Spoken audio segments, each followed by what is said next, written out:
दिल छू जाए। एक कपल को शादी के 11 साल बाद एक लड़का हुआ। वे बहुत ही प्रेमी कपल थे और उनका लड़का उनकी आंखों का तारा था। एक सुबह जब वह लड़का तकरीबन 2 साल का था, पति ने एक दवाई की बोतल खुली देखी।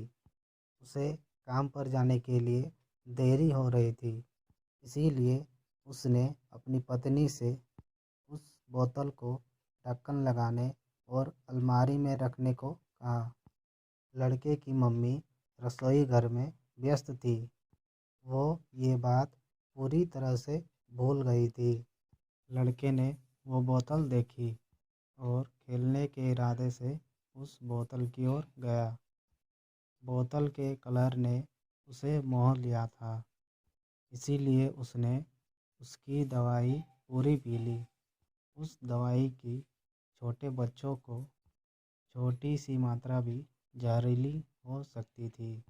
जब वह लड़का नीचे गिरा तब उसकी मम्मी उसे जल्द से जल्द दवा खाने ले गई, जहां उसकी मौत हो गई। उसकी मम्मी पूरी तरह से हैरान हो गई थी। वह भयभीत हो गई थी कि कैसे अब वो अपने पति का सामना करेगी।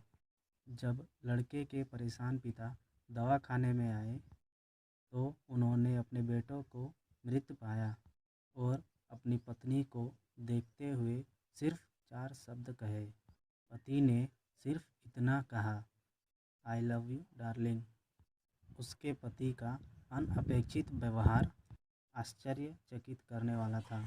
उसका लड़का मर चुका था, वो उसे कभी वापस नहीं ला सकता था और वो उसकी पत्नी में भी कोई कसूर नहीं ढूंढ सकता था। इसके अलावा आगे उसने खुद ने वह बोतल उठा के बाजू में रख दी होती तो आज उसके साथ यह सब ना होता। वो किसी पर भी आरोप नहीं लगा सकता था।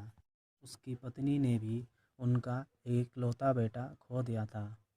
उस समय उसे सिर्फ अपने पति से सहानुभूति और दिलासा चाहिए थी और यही उसके पति ने उस समय उसे दिया। कभी कभी हम इसी में समय व्यर्थ कर देते हैं कि परिस्थिति के लिए कौन जिम्मेदार है या कौन आरोपी है।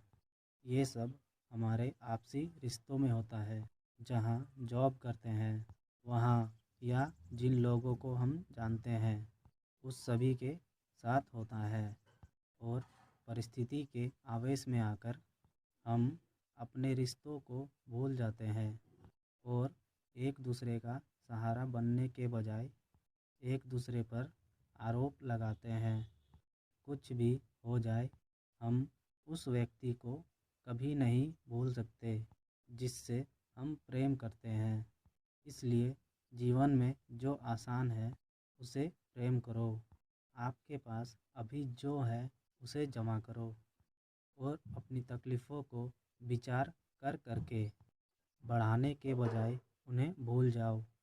उन सभी चीज़ों का सामना करो जो आपको अभी मुश्किल लगती है या जिनसे आपको डर लगता है।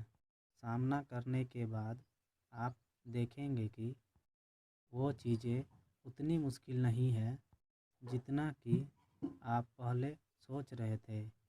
हमें परिस्थिति को समझकर ही लोगों के साथ व्यवहार करना चाहिए और लोगों की कठिन परिस्थितियों में उनका हमदर्द बनना चाहिए।